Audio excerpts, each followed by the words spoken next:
Catch बसला हातात. कसं असं सूर्याने आता सांगितलं की त्याच्या हातात बॉल बसला, तर बरं झालं ते बसला, नाहीतर पुढे त्याला मी बसवलं असतं. अप्रतिम झेल तो घेतला.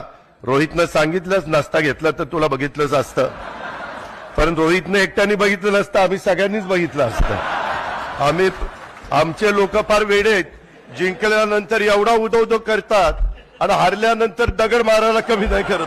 सूर्य कुमार ने त्या दिवशी एक ही कैच लिया, लेकिन क्या सॉलिड लिया. सूर्य कुमारच्या त्या कॅचची आठवण आली की डेव्हिड मिलर रात्री झोपेत सुद्धा उठत असेल घाबरून. तो कॅच तर आपण कोणी विसरूच शकत नाही आणि ते देखील मनात हेच म्हणत असतील की बरं झाला कॅच माझ्या हातामध्ये आला. पण असा हा काही योगायोग नव्हता, तो तुमचं श्रम होतं, तुमची प्रॅक्टिस होती.